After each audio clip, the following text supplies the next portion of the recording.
नमस्कार दोस्तों, आज है 6 मार्च 2023 और हम फिर से लेके आए हैं एक बार आपके लिए daily current affairs.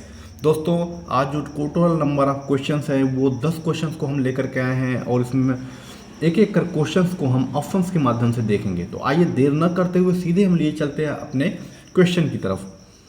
Question number 1 दोस्तों ये कह रहा है, आईफोन असेंबल करने वाली ताइवान की कंपनी फॉक्सकॉन, जी हाँ नाम यहाँ पे देख लीजिएगा मिसप्रिंट हुआ है, फॉक्सकॉन कहाँ पर करीब $1 यहाँ पर दोस्तों $1 अरब का निवेश करेगी। जी हाँ, ये ध्यान रखिएगा, आईफोन असेंबल करने वाली ताइवान की कंपनी जिसका नाम है दोस्तों फॉक्सकॉन।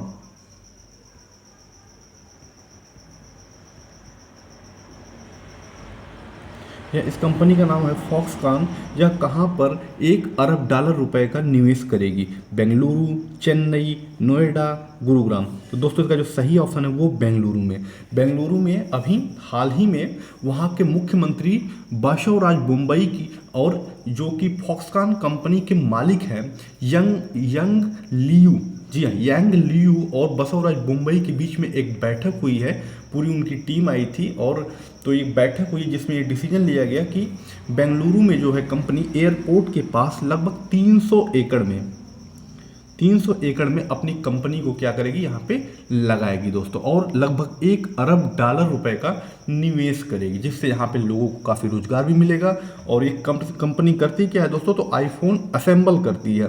नाम क्या है? फॉक्सकॉन। या लगाएगी कहाँ पे अपनी प्रौद्योगिकी? तो बेंगलोर। उम्मीद है आपको ये क्वेश्चन समझ में आया होगा। आइए चलते हैं नेक्स्ट क्वेश्चन की तरफ। क्वेश्चन नंबर 2 दोस्तों ये कह रहा है, किस देश में नोबेल शांति पुरस्कार विजेता एलएस, देखिए नाम याद रखिएगा, एलएस वियालियास्की को 10 साल जेल की सज़ा सुनाई गई है। वह किस देश के हैं जिनको अभी हाल ही में 10 साल की सज़ा सुनाई गई है और वह नोबेल शांति पुरस्कार विजेता हैं? 2022 में दोस्तों उनको दिया गया था। तो ये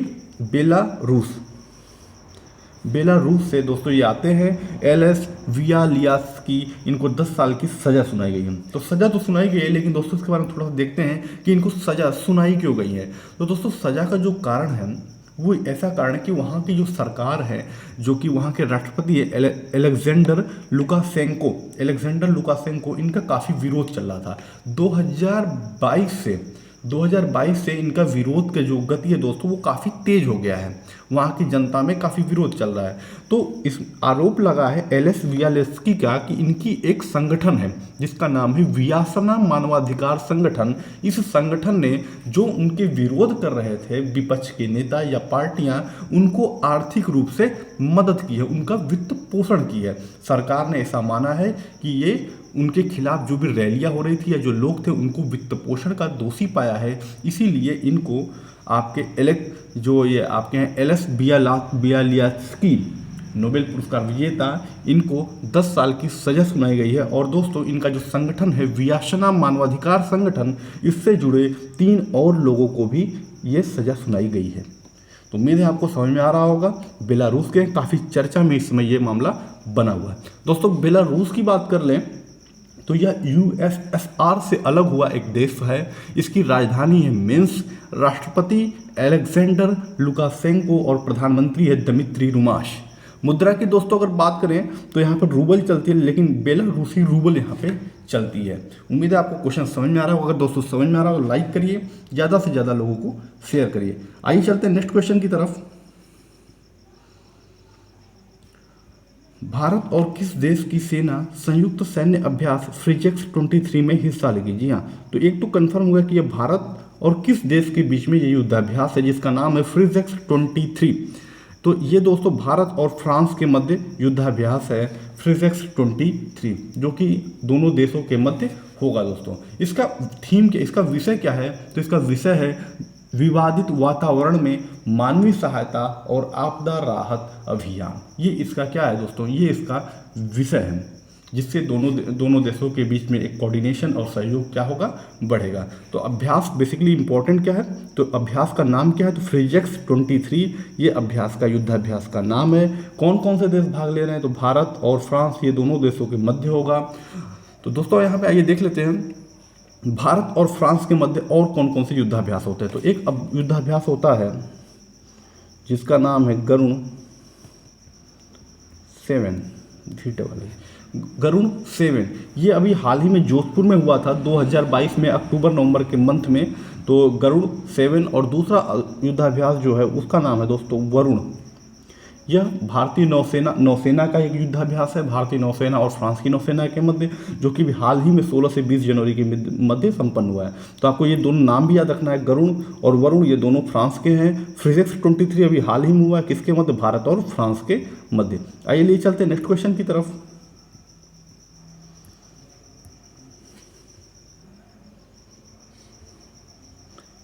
जी हाँ, ये नेक्स्ट क्वेश्चन, हाल ही में किस देश में महिला प्रीमियम लीग की शुरुआत की गई। जी हाँ, जिस प्रकार से भारत में आईपीएल इंडियन प्रीमियर लीग शुरू हुआ है, उसी तर्ज पे महिलाओं के लिए डब्ल्यूपीएल वुमेन प्रीमियर लीग की शुरुआत की गई है। कहाँ पे, तो इंडिया में, भारत में। अब ऑस्ट्रेलिया में बात करें दोस्तों, तो यहाँ पे बिग बैश होता है और यहाँ पर महिलाओं का भी बिग बैश पहले से होता आ रहा है। तो भारत में भी शुरू किया गया है इसी वर्ष, क्या, WPL women premiere league IPL की तर्ज पे दोस्तों शुरू किया गया। जरा इस महिला प्रीमियर लीग की बात कर लें तो इसमें कुल 5 टीमें हिस्सा ले रही हैं, 5 टीम्स इसमें हिस्सा ले रही है। बात करें कौन कौन सी, तो Mumbai Indian, RCB, Delhi capital, Gujarat giant और यूपी वॉरियर्स। 26 मार्च तक दोस्तों ये चलेगा, 26 मार्च को इसका फाइनल होगा। एक और चीज़ इंपॉर्टेंट बनता है कि ये मैच कहाँ होंगे, तो ये सारे मैच मुंबई में खेले जाएंगे। तो महिला प्रीमियर लीग अभी शुरुआत हुई है कहाँ पे, इंडिया में। आइए चलते हैं नेक्स्ट क्वेश्चन की तरफ। हाल ही में टाटा स्टील माइनिंग एनर्जी स्वच्छ ईंधन प्राप्त करने के लिए किसके साथ समझौता किया है। जी हाँ, टाटा स्टील ने तो ये समझौता किया दोस्तों गेल कंपनी के साथ। गेल कंपनी के साथ ये समझौता किया है स्वच्छ ईंधन प्राप्त करने के लिए। गेल की बात कर लें तो इसका पूरा नाम जो होता है gas authority of India limited, ये इसका पूरा नाम है दोस्तों। अगर इसकी स्थापना की बात करें तो 1984 में गेल की स्थापना हुई थी। इसके हेडक्वार्टर की बात करें तो हेडक्वार्टर जो इसका है वो न्यू दिल्ली में है और इसके MD एंड CEO वर्तमान में कौन है, तो मनोज जैन जी इसके MD एंड CEO हैं। तो ये किसके साथ समझौता हुआ, गेल और टाटा स्टील के साथ समझौता हुआ है। नेक्स्ट क्वेश्चन की तरफ बढ़ते हैं। किस राज्य के GST संग्रह में फरवरी 2023 में 40% की वृद्धि दर्ज की गई है। तमिलनाडु, कर्नाटक, पंजाब या उड़ीसा। तो इसका जो सही जवाब है वो है कर्नाटक। कर्नाटक की GST में फरवरी 2023 में 40% की वृद्धि दर्ज की गई है। Option number B is right. थोड़ा सा बात कर लेते हैं दोस्तों कर्नाटक की, तो इसकी राजधानी कहाँ पे है, हम सब जानते हैं इसकी राजधानी है बेंगलुरु। बेंगलुरु में इसकी राजधानी है। मुख्यमंत्री की बात की जाए तो बसवराज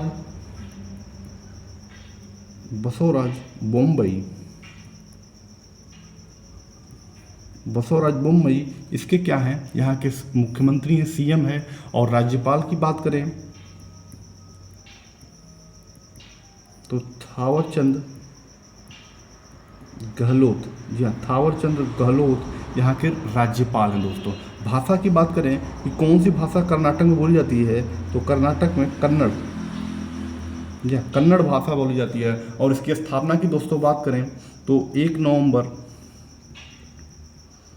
1956 में इसकी स्थापना हुई थी। तो किस राज्य की GST संग्रह में 40% की वृद्धि दर्ज की गई, तो कर्नाटक में। कर्नाटक के बारे में हमने देख लिया। आइए बोलिए चलते हैं आपको अब अगले क्वेश्चन की तरफ। क्वेश्चन नंबर 7 और ये दोस्तों कह रहा है हाल ही में किस देश में दुनिया का पहला बांस बैरियर लगाया गया। दोस्तों बांस बैरियर का मतलब है जो आपकी सड़क होती है, तो आप सड़क के किनारे देखते होंगे इस तरीके से बैरियर लगाए जाते हैं स्टील के। तो उसकी जगह पे क्या हुआ है, पहली बार सड़क के किनारे बांस का जी हाँ, बांस का बैरियर लगाया गया है। लगभग कितने मीटर तक? तो सबसे पहले 200 मीटर तक ये लगाया गया है। कहाँ पे? तो भारत में लगाया गया है दोस्तों सबसे पहले बांस का बैरियर। ये स्टील की जगह पर प्रयोग हुआ है और नितिन गडकरी ने इसे स्टील का सबसे सही विकल्प भी बताया है। काफ़ी नेचुरल है, आसानी से उपलब्ध है, खर्च कम है इसमें दोस्तों, और एक विशेष प्रकार के बांस का पूरा मैकेनिज्म करके, जी हाँ दोस्तों, पूरा इसका इस पर काफ़ी वर्क करके इसको प्रयोग किया गया है। अगर इस बात करें, इस जो बांस का प्रयोग किया जा रहा है, इसको नाम क्या दिया जाएगा? तो इसका जो नाम दिया गया है वो नाम दिया गया है बहुबल्ली।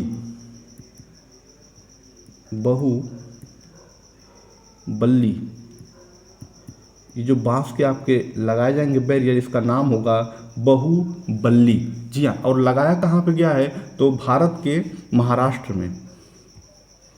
जी हाँ, महाराष्ट्र में जो वाड़ी वरोरा राजमार्ग है, वहाँ पर इसका प्रयोग किया है। सर्वप्रथम 200 मीटर पे यह बांस का बना हुआ है और स्टील की जगह पे इसको प्रयोग किया जाएगा। उम्मीद है आपको समझ में आ रहा हो गया होगा। आइए चलते हैं नेक्स्ट क्वेश्चन की तरफ। हाल ही में केंद्र सरकार ने किस राज्य के औरंगाबाद और उस्मानाबाद के नाम बदलने की मंजूरी दी है? तो केंद्र सरकार ने किस राज्य के, तो यहाँ पे भारत आ गया दोस्तों, किस राज्य के? महाराष्ट्र के। ऑप्शन नंबर सी, महाराष्ट्र राज्य में औरंगाबाद और उस्मानाबाद नाम के दो जगह पड़ते हैं। केंद्र सरकार ने मंजूरी दे दी है कि इन दोनों राज्यों के नाम बदल दिए जाएंगे। दोस्तों अगर बदलने की बात करें तो औरंगाबाद का जो नाम है उसे कर दिया जाएगा छत्रपति संभाजी नगर। छत्रपति संभाजी नगर औरंगाबाद का नाम। और अगर उस्मानाबाद का नाम होगा तो धाराशिव, या सित लिखा है तो उसको चेंज कर लिएगा, धाराशिव नाम कर दिया जाएगा उस्मानाबाद का नाम। और ये दोनों कहाँ पड़ते हैं? तो दोनों महाराष्ट्र में पड़ते हैं और इसका नाम क्या होगा? चेंज करने की मंजूरी दे दी गई है। आइए लिए चलते हैं आपको नेक्स्ट क्वेश्चन की तरफ। नेक्स्ट क्वेश्चन कह रहा है, क्वेश्चन नंबर 9, हाल ही में बेस्ट एडवेंचर टूरिज्म डेस्टिनेशन का अवार्ड किस राज्य को मिला है? अवार्ड का नाम याद रखिएगा, best adventure tourism destination award. ये मिला गया है जम्मू एंड कश्मीर को। ऑप्शन नंबर सी इसका राइट है, जम्मू एंड कश्मीर को मिला है बेस्ट एडवेंचर टूरिज्म डेस्टिनेशन का अवार्ड। दोस्तों अगर जम्मू कश्मीर के बारे में बात करें तो इसकी राजधानी श्रीनगर। अभी जान रहे हैं कि वर्तमान में वहाँ पे कौन सा शासन लगा हुआ है? तो राष्ट्रपति शासन वहाँ पे लगा हुआ है। क्वेश्चन नंबर 10 और आज का आखिरी क्वेश्चन ये देखते हैं आप। डेंगू के कारण हाल ही में किस